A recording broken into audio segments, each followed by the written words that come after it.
ఓం నమో నారాయణాయ ఛానల్లోకి స్వాగతం. ఈరోజు సింహరాశి వారి గురించి తెలుసుకుందాం. సింహరాశి వారికి నవంబర్ 3వ తేదీ మరియు 4వ తేదీన గ్రహ సంచారం వీరికి ఎలా ఉంటుంది, అలాగే కొన్ని విషయాలలో వీరు చాలా అదృష్టవంతులు అవుతారు. ఆర్థికంగా లాభాలు పొందుతారు. అది ఏ విధంగా, జీవితంలో మీకు కొన్ని మార్పులు రాబోతున్నాయి, అవి ఎలా వస్తాయి అనే పూర్తి అంశాలు తెలుసుకునే ముందు మా చిన్న రిక్వెస్ట్ ఏంటంటే, ఇంతకుముందు మా ఛానల్ని సబ్స్క్రైబ్ చేసుకున్నట్లయితే ఇప్పుడు చేసుకోండి. శ్రీ సాయిబాబా ఆశీస్సులతో జ్యోతిష్యం చెప్పబడును. భార్యాభర్తల సమస్యలు, సంతాన సమస్యలు, ప్రేమ సమస్యలు, తోడికోడళ్ల సమస్యలు, అన్నదమ్ముల సమస్యలు, నమ్మిన వ్యక్తి మోసం చేయుట, విద్య, ఉద్యోగం, విదేశీయానం, ఇంకా మరెన్నో సమస్యలు, స్త్రీ పురుష వశీకరణ.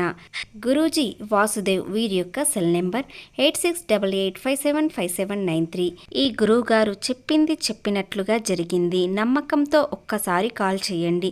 అన్ని విషయాలు ఫోటో చూసి ఫోన్లో స్వయంగా చెప్పబడును. నమ్మకంతో కాల్ చేయండి, పరిష్కారం దొరుకుతుంది. సింహరాశి రాశి చక్రంలో 5వ రాశి. మక 1, 2, 3, 4 పాదములు, పుబ్బ 1, 2, 3, 4 పాదములు, ఉత్తర 1వ పాదంలో జన్మించిన వ్యక్తులను సింహరాశిగా పరిగణించబడతారు. అలాగే ఈ రాశి వారికి కొన్ని అవకాశాలు, సవాళ్లు కూడా ఎదురవుతాయి. అవేమిటో ఇప్పుడు తెలుసుకుందాం. కేవలం ఒక మార్గదర్శనం అని గుర్తుంచుకోండి, ఎందుకంటే ఏదైనా మీ చేతుల్లో ఉంటుంది. గ్రహాల కదలికల్ని బట్టి మీ పరిస్థితులు ఎలా ఉంటాయో మాత్రమే మేము చెప్పగలుగుతాము. కానీ మీరు ఏది చెయ్యాలో, ఏది చేయవద్దో మీ చేతుల్లోనే ఉంటుంది. మీ సంకల్ప బలం మిమ్మల్ని ముందుకు నడిపిస్తుంది. ముందుగా సింహరాశి వారి వ్యక్తిత్వం ఎలా ఉంటుందో తెలుసుకుందాం. వారు ఎలా నడుచుకుంటే వీరికి ఏం జరుగుతుంది అనేది తెలుసుకుందాం. రాశి వారికి వీరి ముఖంలో ఒక గొప్ప తేజస్సు కనిపిస్తుంది. అలాగే వీరు ఏదైనా సంకల్పం అనుకున్నారంటే ఖచ్చితంగా సాధిస్తారు, విజయం సాధిస్తారు. సూర్యుడు మీ రాజాధిపతి కాబట్టి మీరు కూడా అలాగే ఉండాలని అనుకుంటారు. అలాగే అద్భుతమైన దైవ తేజస్సుతో పుడతారు కాబట్టి మీరు ఏది చేసినా విజయం సాధించేలా మీకు కనిపిస్తుంది. అలా మీరు నడుచుకుంటారు. అందరిలో మీ వ్యక్తిత్వం ప్రత్యేకంగా కనిపిస్తుంది. ఎందుకంటే మీరు నలుగురికి సహాయం చేసే గుణం మాత్రమే మీకుంటుంది. ఇతరుల చేతులతో మీరు అస్సలు సహాయం పొందరు. సమాజంలో అందరికీ మీకు తోచిన సహాయం చేస్తారు, కానీ ఇతరుల సహాయం కాస్త తక్కువగానే తీసుకుంటారు. అలాంటి మనస్తత్వం వీరికి కలిగి ఉంటుంది. మీ మాటలో, మీ నడకలో గొప్ప రాజ్యసగం కనిపిస్తుంది.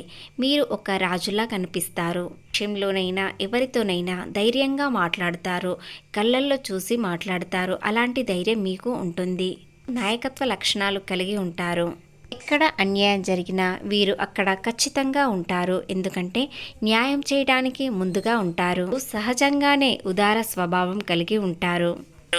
మీ దగ్గరకు మీ సహాయం కోరి వచ్చిన వారికి ఎలాంటి ఇబ్బందులు లేకుండా వారికి సహాయం చేసి పంపిస్తారు. శక్తికి మించిన సహాయం చేస్తారు. మీకు అలాంటి అలవాటు ఉంటుంది. మనసులో ఎప్పుడూ కల్మషం ఉండదు. మీరు నిప్పు లాంటి వారు కాబట్టి ఎలాంటి కపడం లేకుండా సూటిగా మాట్లాడుతారు. ఇలాంటి స్వభావం కలిగి ఉండడం వలన అందరిలో మీకు కాస్త అహంకారం కూడా కనిపిస్తుంది. కానీ వాటిని ఎవరు చెడుగా అనుకోరు. ఈ మాటకి ఎవ్వరూ ఎదురు చెప్పకూడదని అనుకుంటారు.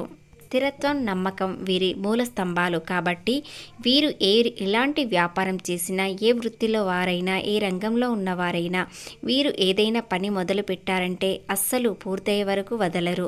ఎందుకంటే వీరు ఏదైనా మొదలు పెడితే అది పూర్తయ్యే వరకు ఒక సంకల్పంతో ఉంటారు. కాబట్టి సంకల్పమే వీరిని ముందుకు నడిపించేలా చూస్తుంది.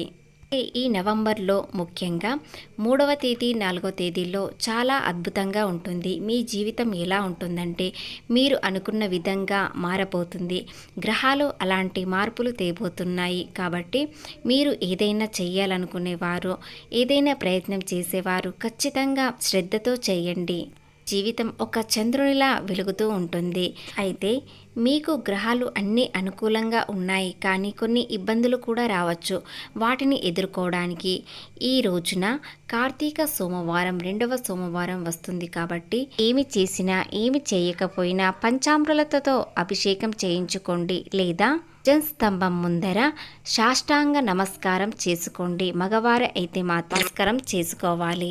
ఆడవారైతే ఒక నెయ్యి దీపం మాత్రం పెట్టండి. మీకు ఎలాంటి ఇబ్బందులు ఉన్నా ఈ కార్తీక మాసంలో అందులో సోమవారం రోజున ఒక్క దీపం వెలిగించడం వలన మీ జీవితం ఎంతో అందంగా, ఆనందంగా, అద్భుతంగా మారబోతుంది. ఇలా చేయడం వలన మీకు లక్ష్మీ కటాక్షం కలుగుతుంది. సంపదకు కారకుడు శివుడు కాబట్టి మీరు శివుణ్ణి ఆరాధించినట్లయితే ఖచ్చితంగా లక్ష్మీ కటాక్షం పొందబోతారు. కొంతమంది వ్యక్తులతో మీరు చాలా దగ్గరగా ఉండాలని అనుకుంటారు, కానీ వారు మిమ్మల్ని మోసం చేసే అవకాశం కూడా ఉంటుంది. ఎందుకంటే మీ స్వభావం, మీ వ్యక్తిత్వం ఎలా ఉంటుంది వారు తెలుసుకుంటారు.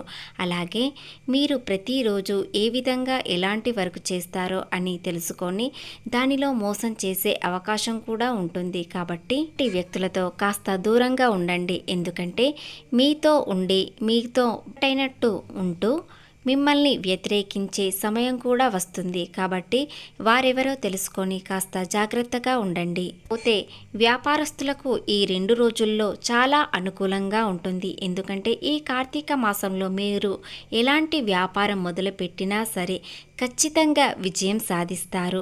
అలాగే కొత్తగా ఏదైనా వృత్తిలోకి వెళ్ళినట్లయితే మీకు అది ఇదిగా ఉన్నట్లయితే మీరు ఈ 2 రోజుల్లో అన్ని విషయాలు తెలుసుకొని ఎంచుకున్న వృత్తిలోనే కంటిన్యూ చేయండి. దాని వలన ఎలాంటి ఇబ్బందులు కలగవో. మీరు అస్సలు మానసికంగా బాధపడకండి. పోతే వివాహం కాని వారికి ఈ కార్తీక మాసంలో ఖచ్చితంగా మీకు వివాహం కుదిరే అవకాశం ఉంటుంది. ఆ యోగం చాలా ఎక్కువగా కనిపిస్తుంది. కాబట్టి వివాహం అయ్యే ప్రయత్నంలో కొన్ని ఇబ్బందులు కూడా రావచ్చు, కానీ వాటిని మీరు అస్సలు పట్టించుకోకండి. ఎందుకంటే ఆ ఇబ్బందులు మీరు ఓపికతో ఉంటారా లేదా అని ఒక పరీక్ష మాత్రమే. మంచి సంబంధం కుదురుతుంది, ఆనందంగా ఉంటుంది. ఈ ప్రేమలో ఉన్నవారికి ఈ 2 రోజుల్లో ఆనందంగా ఉంటారు. భవిష్యత్తు కోసం ప్రణాళికలు వేసుకుంటారు. దాని వలన మీ ప్రేమ వివాహం ఎంతో అద్భుతంగా ఉంటుంది. అలాగే మీరు ఈ మధ్యలో అంటే ఈ 2 రోజుల్లో మీ ప్రేమ గురించి ఇంట్లో చెప్పండి. ఖచ్చితంగా మీ ప్రేమ వివాహానికి ఒప్పుకుంటారు. అలాగే మీ చుట్టూ ఉన్న విరోధులు మిమ్మల్ని నాశనం చేయడానికి ఎన్నో ప్రయత్నాలు చేశారు, కానీ అది విఫలం అయ్యింది. మీరు నలుగురికి సహాయం చేస్తారు. వారికి మీరు తోడుంటే ఆ దైవం మీకు తోడుంటాడు. కాబట్టి మిమ్మల్ని ఎవ్వరూ ఏమీ చేయలేరు. ఆ ఈశ్వరుని ముందు ఎవ్వరి ఎత్తుగడలు పనిచేయవు. కాబట్టి మిమ్మల్ని ఆ ఈశ్వరుడే కాపాడుతాడు. ఈశ్వరుడి దయ మిమ్మల్ని ఎప్పుడూ కాపాడుతూ ఉంటుంది. అలాగే మీ చుట్టూ ఉన్న మీ విరోధులు ఎవరో తెలుసుకొని వారితో జాగ్రత్తగా ఉండండి. ఎందుకంటే మిమ్మల్ని ప్రమాదంలోకి నెట్టేసే అవకాశం ఉంది. ఎందుకంటే మీ అదృష్టం వారు చూడలేకపోతున్నారు. కాబట్టి ఎవరో తెలుసుకొని వారితో కాస్త జాగ్రత్తగా ఉండండి. అందులో ఈ 2 రోజుల్లో ఖచ్చితంగా మీ విరోధులెవరో తెలుసుకుంటారు. వారితో జాగ్రత్తగా ఉండాలని అనుకుంటారు. అది మీ రక్త సంబంధమే కావచ్చు, మీ బంధువులే కావచ్చు, మీ స్నేహితులే కావచ్చు, మీ చుట్టూ ఉన్న వాళ్ళే కావచ్చు, కానీ ఖచ్చితంగా తెలుసుకుంటారు.